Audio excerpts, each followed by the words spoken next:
जादुई नगरी की कहानी। बहुत समय पहले की बात है। एक गांव में एक किसान रहता था। उसके परिवार में उसकी पत्नी, उसकी माँ और उसका एक छोटा बेटा था। किसान रोज जंगल से लकड़ियां काट कर लाता, उन्हें बेचता और उसी से अपने परिवार का पेट पालता था। उनका जीवन सादा लेकिन खुशहाल था। एक साल अचानक गांव में भयानक बाढ़ आ गई। बाढ़ इतनी तेज थी कि सारे पेड़ पौधे टूटकर बह गए। जंगल उजड़ गया और किसान के पास लकड़ियां काटने का कोई साधन नहीं बचा।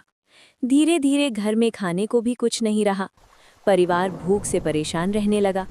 किसान बहुत चिंतित हो गया। एक दिन दुखी मन से वो घर से निकल पड़ा। चलते चलते वो बहुत दूर आ गया। रास्ते में उसे एक अजीब सी सुंदर नगरी दिखाई दी। वो कोई साधारण नगरी नहीं थी, बल्कि एक जादुई नगरी थी। वहाँ चारों ओर रोशनी थी और बहुत सारी परियां रहती थीं।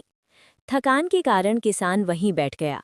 उसे उदास देखकर परियां उसके पास आईं और बोली, आप इतने दुखी क्यों हैं? किसान ने उन्हें अपनी पूरी कहानी सुनाई। बाढ़, जंगल का नष्ट होना और परिवार की भूख। किसान की बात सुनकर परियों का दिल पिघल गया। उन्होंने उसकी ईमानदारी और मेहनत से प्रभावित होकर उसे बहुत सारा धन दे दिया। किसान खुशी खुशी अपने गांव लौट आया।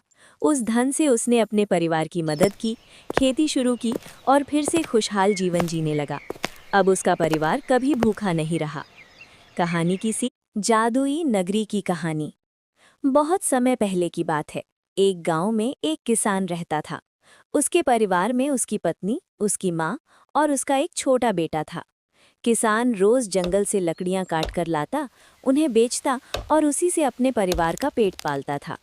उनका जीवन सादा लेकिन खुशहाल था। एक साल अचानक गांव में भयानक बाढ़ आ गई। बाढ़ इतनी तेज थी कि सारे पेड़ पौधे टूटकर बह गए।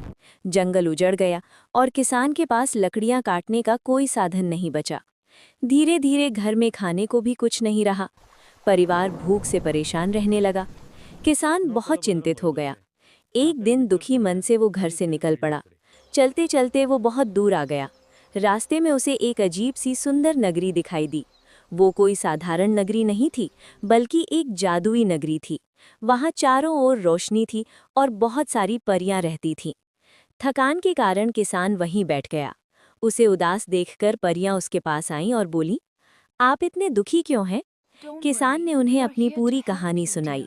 बाढ़, जंगल का नष्ट होना और परिवार की भूख। किसान की बात सुनकर परियों का दिल पिघल गया।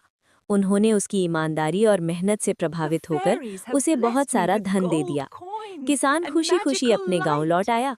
उस धन से उस